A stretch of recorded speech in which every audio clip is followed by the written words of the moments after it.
Episode 26 एक हिसाब से अब तक के सारे एपिसोड्स का एक रिकैप है। इसमें दिखाया गया है कि कैसे एल ने जापान के कांटो रीजन में टीवी ब्रॉडकास्ट करवाई थी कीरा को ट्रैप करने के लिए, जो कि एक वर्ल्ड वाइड ब्रॉडकास्ट थी। कीरा जापान में ही यह एल जान चुका था क्योंकि सबसे पहले क्रिमिनल्स के मरने की खबर यहाँ से ही आई थी। अगले सीन में हमें दिखाया जाता है कि एल सबको बताता है कि जापानी पुलिस हेडक्वार्टर्स में 141 ऑफिसर्स हैं और उनके पास इन्वेस्टिगेशन की सारी इंफॉर्मेशन होती है, इसलिए कीरा इन्हीं में से है या फिर इनकी फैमिली में से ही कोई है और वो टास्क फोर्स की सभी इंफॉर्मेशन को एक्सेस कर रहा है। इसके बाद FBI को इन्वेस्टिगेशन का काम सौंपा गया और 12 FBI एजेंट्स जापान आए। 19 दिसंबर को कीरा यह एक्सपेरिमेंट्स करना शुरू कर देता है कि कीरा किसी भी विक्टिम को मारने से पहले उसकी एक्ट को कंट्रोल कर सकता है। इसी का फायदा उठाकर उसने सारे FBI एजेंट्स को मार डाला और एल यह भी बताता है कि FBI 14 दिसंबर से 19 दिसंबर के बीच जिन्हें भी इन्वेस्टिगेट कर रही थी उन्हीं में से कोई कीरा है। अब एल का ध्यान नाओमी मिसोरा की तरफ जाता है जो कि मारे गए FBI एजेंट रे पेनबर की फियांसे थी। एल को याद आता है कि नाओमी के साथ उसने पहले भी एक केस पर काम किया था क्योंकि नाओमी पहले एक FBI एजेंट रह चुकी थी। रियूजा की बताता है कि उसे कीरा के बारे में कुछ जरूरी या इम्पोर्टेंट बातें पता थी और कीरा उसे हमसे पहले जान चुका था, तभी उसे मार दिया गया। नाओमी की मौत के बाद रियूजाकी ने ये डिसाइड कर लिया था कि अब सिर्फ उन्हीं लोगों को इन्वेस्टिगेट करेंगे जिन्हें रे पेनबर इन्वेस्टिगेट कर रहा था और उन लोगों में डिप्टी डायरेक्टर कितामुरा और चीफ यागामी का नाम आता है। दोनों के घरों पर सर्विलेंस कैमरास और वायर टेप्स लगा दिए जाते हैं। रियूजाकी की बातों से चीफ यागामी उससे पूछता है कि क्या उसे उसके बेटे पर डाउट है। तब रियूजाकी बताते हैं कि हाँ, मुझे शक है कि लाइट ही कीरा है। इसके बाद एल डायरेक्ट जाकर लाइट से मिलता है। टोहो यूनिवर्सिटी में वो लाइट को बता देता है कि मैं एल हूँ और मुझे तुम पर कीरा होने का शक है। अब कीरा ने टेलीविजन स्टेशन का यूज करके मर्डर्स करना स्टार्ट कर दिया था। साकुरा टीवी को 4 टेप्स भेजी गई थी और जब वहाँ टास्क फोर्स का ऑफिसर उकिता पहुंचता है तो उसका चेहरा देखकर ही कीरा उसे मार देता है, जहां से पता चलता है कि कोई सेकंड कीरा भी आ चुका है।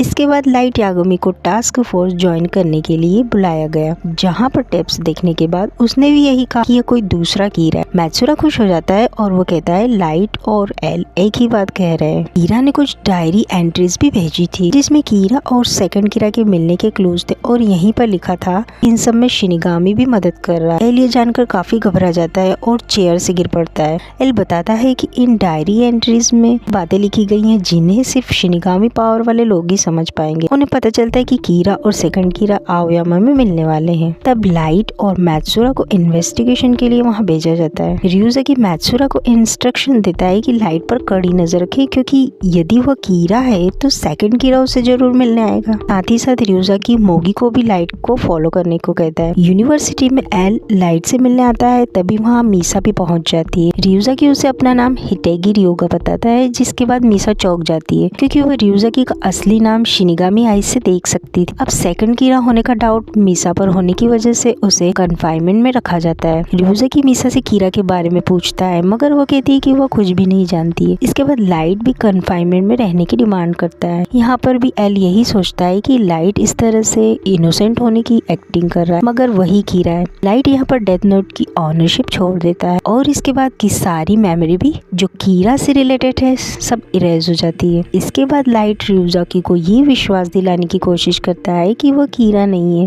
15 डेज के बाद क्रिमिनल्स का मरना फिर से शुरू हो जाता है। रियूजाकी समझ ही नहीं पाता कि ऐसे कैसे हो रहा है। लाइट, मीसा और चीफ यागामी काफी दिनों तक कन्फाइनमेंट में रह रहे थे। आइजावा और मैत्सुरा रियूजाकी को उन्हें छोड़ने के लिए कहते हैं। रियूजाकी मान जाता है मगर एक फाइनल टेस्ट के बाद चीफ यागामी लाइट पर गन पॉइंट करता है मगर लाइट फिर भी यही दोहराता है कि वो कीरा नहीं है। कन्फाइनमेंट यहाँ पर खत्म कर दी जाती है मगर रियूजाकी के ऑर्डर से लाइट को रियूजाकी के साथ 24 आवर्स के लिए एक चेन से बंधे रहना पड़ता है। यहाँ पर लाइट को कीरा इन्वेस्टिगेशन में हेल्प करने के लिए भी कहा गया था। उसके कुछ ही समय के बाद योत्सुबा ग्रुप के बारे में पता चलता है। कीरा योत्सुबा ग्रुप के फायदा पहुंचाते हुए मर्डर्स कर रहा था, जिसके बाद योत्सुबा ग्रुप भी शक के घेरे में आ चुका था। मीसा की मदद से सबको पता चल ही जाता है कि योत्सुबा ग्रुप का एक मेंबर क्योसुके हिगुची ही कीरा है।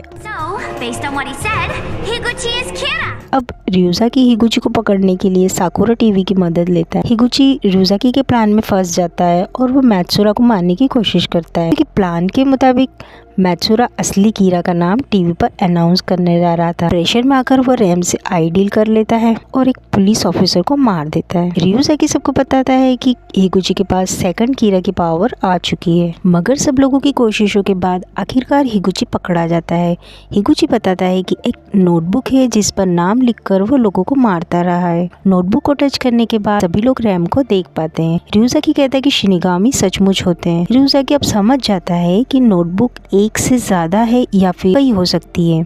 डेथ नोट को छूने से लाइट की सारी मेमोरी वापस आ जाती है। हिगुची को वो मार देता है। हेडक्वार्टर्स पहुंचकर सभी लोग डेथ नोट पर लिखे हुए रूल्स को पढ़ते हैं। आइज़ावा बताता है कि इस नोटबुक के हिसाब से जो यूजर एक बार इस पर किसी बंदे का नाम लिखकर उसे मारता है तो उसे 13 दिनों के अंदर फिर से किसी का नाम लिखना ही होगा, वरना वह खुद ही मारा जाएगा। ryuzaki सोचता है कि अगर लाइट और मीसा कीरा और सेकंड कीरा थे, इस रूल के होते हुए यह बात प्रूव नहीं होती है। ryuzaki अब तक की सारी इंफॉर्मेशन जो कीरा के से जुड़ी थी इसी को भेज देता है, इस मैसेज के साथ कि जब आपके पास ये मैसेज पहुंचेगा तब तक मैं जिंदा नहीं होऊंगा। अब प्रेजेंट डे में दिखाया जाता है कि ryuzaki की डेथ को 10 दिन बीत चुके थे और इन लोगों ने ryuzaki का एक सीक्रेट फ्यूनरल कर दिया था। मैत्सुरा कहता है कि ryuzaki की डेथ को 10 दिन बीत चुके हैं और हम अभी तक जिंदा है, मतलब अब कोई खतरा नहीं है। आइज़ावा कहता है कि अब हमें वातारी की असली आइडेंटिटी भी पता चल चुकी है, लेकिन ryuzaki के बारे में कुछ भी पता नहीं है। तब मैत्सुरा कहता है हाँ,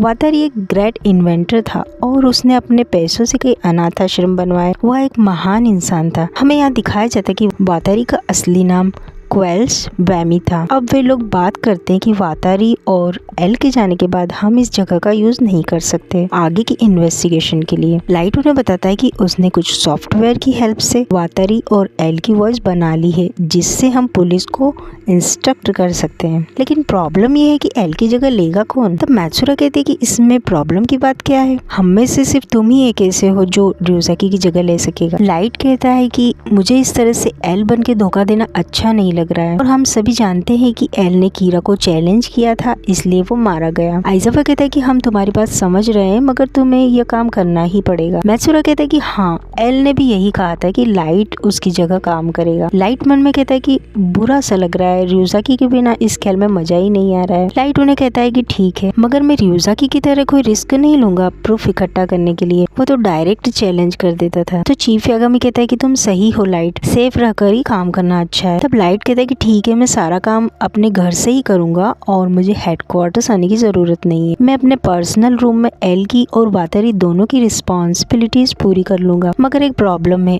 अपने घर में मैं मॉम और सायू के सामने ये सब नहीं कर सकता, इसलिए मुझे एक अलग रूम ले लेना होगा। तब चीफ यागामी लाइट को इसकी परमिशन दे देता है। आइज़ावा कहता है कि अब ये डिस्कस कर लें कि इस डेथ नोट का क्या करना है। सब लोग ये डिसाइड कर लेते हैं कि चीफ यागामी उस डेथ नोट को किसी सेफ जगह पर छुपा कर आए जहाँ पर कोई न ढूंढ पाए। मैत्सुरा कहते हैं कि हम पूरी कोशिश करेंगे और ryuzaki की मौत का बदला लेंगे। लाइट को काम करते हुए महसूस होता है कि एल अभी भी उसके सामने चेयर पर बैठा बातें कर रहा है। कुछ दिनों के बाद लाइट मीसा को बाहर मिलता है और कहता है कि अब हम साथ ही रहेंगे, मैंने अपने रहने के लिए जगह डिसाइड कर ली है। मीसा उसकी बात सुनकर काफी खुश हो जाती है। लाइट हेडक्वार्टर्स के टेरेस पर खड़ा होता है। ryuk भी वहीं होता है और वह कहता है कि ryuzaki मर चुका है और लाइट तुम्हारे लिए सब चीजें काफी आसान हो गई है, अब सब कुछ बहुत बोरिंग ही रहेगा। लाइट कहता है कि नहीं, अब तुम देखो मैं कैसे एक नई दुनिया बनाता हूँ और सारा कंट्रोल मेरे हाथ में रहेगा। ryuk उसकी बात सुनकर हैरान रह जाता है। आसमान में बादलों की तेज गड़गड़ाहट सुनाई देती है। लाइट अपना पेन उठाता है और क्रिमिनल्स का नाम डेथ नोट में लिखना शुरू कर देता है। ये वही क्रिमिनल्स थे जो टीवी ब्रॉडकास्ट में उस समय दिखाए जा रहे थे। कीरा की दहशत, उसका टेरर फिर से लोगों में दिखाई देने लगता है। आपको याद होगा कि एल ने 2 क्रिमिनल्स वैडी और आइबर को इन्वेस्टिगेशन में शामिल किया था। क्रिमिनल्स को मारने के साथ साथ लाइट वैडी और आइबर का असली नाम डेथ नोट में लिख देता है, जिसकी वजह से दोनों हार्ट अटैक से मारे जाते हैं। दूसरी तरफ हमें योत्सुबा ग्रुप का सीन दिखाया जाता है। वे लोग हिगुची के मरने के बाद खुशियां मना रहे थे, मगर लाइट एक के बाद एक मेंबर का नाम लिखकर उन्हें मारता जाता है। अब हमें दिखाया जाता है कि अप्रैल 2012 में लाइट यागामी 23 साल का हो चुका था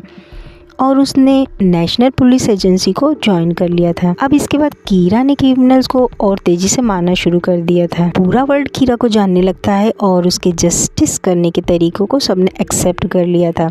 एपिसोड के एंड में वैमी हाउस यानी कि एक ऑर्फेनेज दिखाया जाता है, जहाँ पर एक आदमी बैठा था जो 2 अनाथ बच्चों को बताता है कि एल मर चुका है। तो फ्रेंड्स, ये एपिसोड यहीं पर ख़त्म हो जाता है। आगे के एपिसोड में हम देखेंगे कि कैसे इन्वेस्टिगेशन आगे बढ़ती है और कीरा कैसे पकड़ा जाता है। Thank you for watching.